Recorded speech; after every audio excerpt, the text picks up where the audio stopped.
Hello friends, आप सभी का स्वागत है आपके अपने यूट्यूब चैनल ट्यूटर असारस पर। तो जैसा कि आप सभी जान रहे हैं, मैं आप सभी को डीएलएड थर्ड सेमेस्टर के विज्ञान विषय को पढ़ा रहा हूं और इसमें हमने अभी तक 3 अध्याय पढ़ लिया और हम चौथे अध्याय को पढ़ रहे हैं, जिसका नाम है सूक्ष्म जीवों का संसार।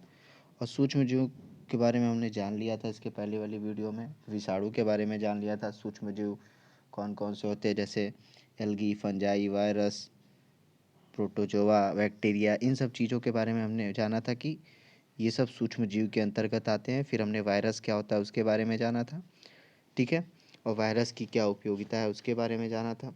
और अब हमें बैक्टीरिया के बारे में जानना था, जीवाणु के बारे में जानना था कि जीवाणु की क्या उपयोगिता है, जीवाणु के बारे में कुछ चीज़ों को पढ़ना था। तो चलिए शुरू करते हैं, जानते हैं कि जीवाणु के क्या होते हैं, जीवाणु के बारे में पढ़ते हैं। और जिन्होंने अभी तक हमारे चैनल को सब्सक्राइब नहीं किया वो हमारे चैनल को सब्सक्राइब करना ना भूलें, बेल की घंटी ज़रूर बताएं ताकि जैसे ही नई वीडियो आए आप तक उसका नोटिफिकेशन पहुंच जाए। तो देखिए, जीवाणु यानी बैक्टीरिया। बैक्टीरिया क्या है? जीवाणु सरलतम जीवधारी होते हैं। यह इतने सूक्ष्म आकार के होते हैं कि इनको केवल सूक्ष्मदर्शी द्वारा ही देखा जा सकता है।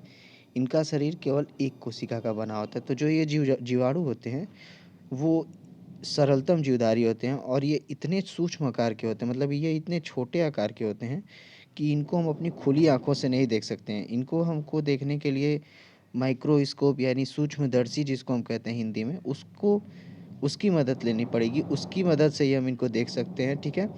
और इनका जो शरीर है वो केवल एक कोशिका का मिलकर बना होता है। जैसे कि पिछले चैप्टर में आपने पढ़ा कि जो शरीर है, क्या कहते हैं, जिन भी जानवरों का या जिन भी प्राणियों का, तो वो एक कोशिका या बहु कोशिका से मिलकर बना होता है। तो ये जो जीवाणु है इनकी जो शरीर है वह एक कोशिका से मिलकर बना होता है और इसको देखने के लिए हमें सूक्ष्मदर्शी का प्रयोग करना पड़ता है, ठीक है। चलिए देखते हैं, अब जब जानते हैं जैसे विषाणु को के जनक के बारे में हमने जाना था, वैसे ही जीवाणु के जनक के बारे में जानते हैं। तो देखिए, एंटोनी वॉन लियोनहक को जीवाणु विज्ञान का जनक माना जाता है। तो जैसे कि एंटोनी वॉन लियोनहक ने वायरस के बारे में बताया था, वैसे ही उसी टाइम 1676-77 में ही उन्होंने जीवाणु के बारे में भी बताया था और उनको जीवाणु विज्ञान का भी जनक माना जाता है, ठीक है। तो एंटोनी वॉन लियोनहक को ही जीवाणु विज्ञान का भी जनक माना जाता है। अगर आप से पूछ दे तो आप ये बताइएगा कि वायरस का भी और बैक्टीरिया का भी, इस दोनों का जनक एंटोनी वॉन लियोनहक को माना जाता है, ठीक है। इसके बाद क्या है, आधुनिक जीवाणु विज्ञान का जन्मदाता रॉबर्ट कोच को माना गया है। जैसे कि अब जो आधुनिक जीवाणु विज्ञान का जन्मदाता हम जिसको मानते हैं उनको हम क्या, उनका नाम क्या है, रॉबर्ट कोच। तो ठीक है, ये चीज़ आप इम्पोर्टेंट रखिएगा कि आधुनिक जीवाणु विज्ञान का इम्पोर्टेंट तरीके से याद रखिएगा, क्योंकि हो सकता है आप कंफ्यूज हो जाएं। क्योंकि जीवाणु विज्ञान का जनक तो हम एंटोनी वॉन लियोनहक को मानते हैं, लेकिन जीवाणु विज्ञान, जो आधुनिक जीवाणु विज्ञान है, उसका हम जन्मदाता किसको मानते हैं, रॉबर्ट कोच को। तो ये चीज़ याद रखिएगा, एकदम इम्पॉर्टेंट है, ठीक है। चलिए आगे देखते हैं जीवाणु के सामान्य लक्षण। हम जीवाणु को कैसे पहचान सकते हैं कि कौन सा जीवाणु है, क्या जीवाणु के अंतर आएगा। जीवाणु के बारे में जानते हैं थोड़ा बहुत। ये जल जो पहला है वो है, ये जल, स्थल व वायु सभी स्थानों पर पाए जाते हैं। मतलब कि ये जल में भी यानी ये पानी में भी पाए जाएंगे, स्थल यानी ये ज़मीन पर भी पाए जाएंगे, और वायु यानी ये हवा में भी पाए जाएंगे। मतलब ये कहीं पर भी पाए जा सकते हैं, जल, स्थल, वायु तीनों जगह पर, ठीक है। दूसरा क्या है, विषाणु को छोड़कर जीवाणु सबसे सरलतम जीव है। मतलब विषाणु को छोड़कर जीवाणु को हम सबसे सरलतम जीव मानते हैं। जैसे विषाणु को हम सरलतम जीव मानते हैं, वैसे इसको भी सबसे सरलतम जीव हम मानते हैं, ठीक है। तीसरा क्या है, ये एक कोशिका जीव हैं जो एकल या समूह में पाए जाते हैं। जैसा कि मैंने आपको पहले भी बताया कि जो जीवाणु है वो एक कोशिका से मिलकर बना होता है, ठीक है। और इसको हम एकल भी पा सकते हैं और समूहों में भी हम बैक्टीरिया को पा सकते हैं, ठीक है। बैक्टीरिया को हम एकल भी समय में भी पा सकते हैं और समूहों में भी हम इनको पा सकते हैं, ठीक है। और ये एक कोशिका जीव है, ठीक है, ये इंपॉर्टेंट है, ध्यान रखिएगा। फिर चौथा क्या है, ये परजीवी या मृतजीवी होते हैं। मतलब ये परजीवी भी होते हैं और मृतजीवी भी होते हैं। या तो ये परजीवी होंगे या तो ये मृतजीवी होंगे, ये इंपॉर्टेंट है, इसको भी याद रखिएगा, ठीक है। चलिए आगे देखते हैं, पांचवा क्या है। पांचवा है, इनका आकार गोल छड़नुमा या सर्पीला होता है। मतलब इनका जो आकार होता है वो या तो गोल होगा, या तो छड़नुमा होगा, या सर्पीला होगा। ठीक है, तो ये कुछ उनके पहचानने के लक्षण है। ठीक है, जैसे कि उनका आकार हो गया गोल या सर्पीला, आपको मिल जाएगा। फिर ये परजीवी या मृतजीवी होती हैं। ठीक है, फिर ये अकेले भी पाए, एक अकेले वो समूह दोनों में पाए जाते हैं। ठीक है, ये चीज़ इम्पोर्टेंट है, ये सब ध्यान रखिएगा। यह बहुत ये भी होता है कि यह बहुत सरल तथा एक कोशिकीय सूक्ष्म जीव होते हैं। ठीक है, तो ये सब इम्पोर्टेंट है जो इनके लक्षण है, इसके बारे में आप लोग याद रखिएगा। एक चीज़ और इसमें याद रखिएगा कि इनमें केंद्रक का भी अभाव पाया जाता है। ठीक है, जो जीवाणु होते हैं इनके अंदर केंद्रक का भी अभाव पाया जाता है। ठीक है, चलिए अगली हेडिंग देखते हैं क्या है। जीवाणु में पोषण, मतलब न्यूट्रिशन इन बैक्टीरिया। अब बैक्टीरिया में पोषण कैसे होता है उसके बारे में जानते हैं। ठीक है, जीवाणु में कैसे पोषण होता है उसके बारे में जानते हैं। जीवाणु में पोषण की दो विधियां हैं। ठीक है, अब ये जो जीवाणु में पोषण होता है ये दो विधियों से होता है। देखिए, पहली विधि कौन सी है, स्वपोषित जीवाणु, यानी इसको इंग्लिश में क्या कहते हैं, ऑटोट्रॉपिक बैक्टीरिया। दूसरा है परपोषित जीवाणु, परपोषित जीवाणु जिसको हम लोग क्या कहते हैं इंग्लिश में, हेट्रोट्रॉपिक बैक्टीरिया। ठीक है, यानी जीवाणुओं में जो पोषण है वो दो प्रकार से होता है। एक होता है स्वपोषित जीवाणु, दूसरा होता है परपोषित जीवाणु। ठीक है, अब जो स्वपोषित जीवाणु होते हैं वो कुछ रासायनिक अभिक्रियाओं द्वारा ऊर्जा प्राप्त करके और CO2 मतलब कार्बन डाइऑक्साइड और प्रकाश संश्लेषण की उपस्थिति में अपना भोजन खुद तैयार करते हैं। ठीक है, और जो परपोषित होते हैं ये अपने भोजन के लिए दूसरों के ऊपर आधारित होते हैं। मतलब कि ये जो स्वपोषित होते हैं ये अपना भोजन स्वयं बनाते हैं, और परपोषित जो होते हैं वो दूसरों के ऊपर आधारित होते हैं। ठीक है, और अधिकतर जीवाणु जो हैं वो आपका परपोषित के अंदर आते हैं, ये चीज़ ध्यान रखिएगा। ठीक है, मतलब दूसरों के ऊपर आधारित रहते हैं अपने भोजन के लिए। ठीक है, चलिए इसके बाद देखते हैं क्या है, जीवाणुओं का महत्व तथा लाभ। ये इम्पोर्टेंट है, जो जीवाणुओं का महत्व तथा लाभ है ये इम्पोर्टेंट है। इसमें से आपसे एक दो चीज़ें पूछ देती हैं कभी कभी।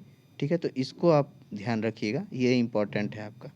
ठीक है, तो चलिए देखते हैं पहला क्या है, दही में उपस्थित लैक्टोबैलिस जीवाणुओं द्वारा दूध से दही बनना। जैसा कि आपको पता है कि दूध से ही दही बनता है, तो वो किसी जीवाणु की मदद से ही तो बनता है, ये आपको भी पता है। क्योंकि आपने भी सुना होगा कि अगर हम दही को, जो हमारा जो दही बनता है उसको अगर हम सूक्ष्मदर्शी से देखें तो उसके अंदर बहुत सारे कीड़े मकोड़े आपको दिखाई देंगे। लेकिन अब ऐसा सुनने पे आप ये हो सकता है दही खाना छोड़ देंगे, लेकिन ऐसा नहीं है, ये सब उपयोगी बैक्टीरिया होते हैं। ठीक है, चलिए देखते हैं। दही में उपस्थित लैक्टोबैसिलस जीवाणु द्वारा दूध से दही बनना। मतलब जो लैक्टोबैसिलस जीवाणु होता है उसके द्वारा ही दूध से दही बनता है। ठीक है, ये याद रखिएगा, इंपॉर्टेंट है। पूछ सकता है आपसे कि वो कौन सा बैक्टीरिया है, वो कौन सा जीवाणु है जिसके द्वारा दूध से दही बनता है।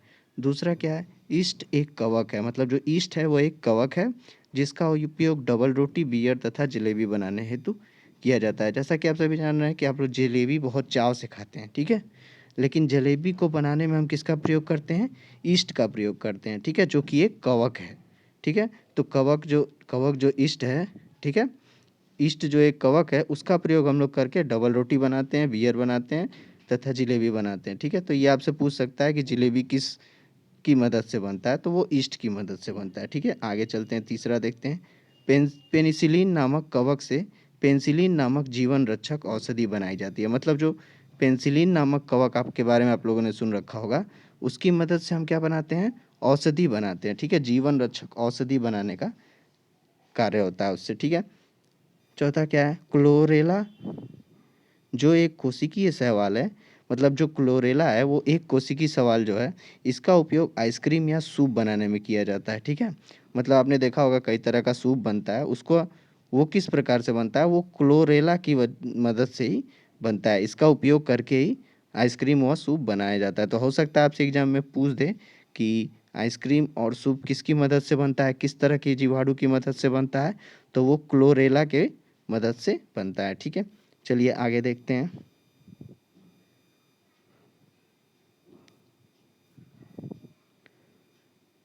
देखिए, अब ये पांचवा जो है आपका मूंग, ये भी इम्पोर्टेंट है। ठीक है, इसको भी आप भूलिएगा नहीं, जैसे दूध से दही बनना है वैसे ही ये भी है।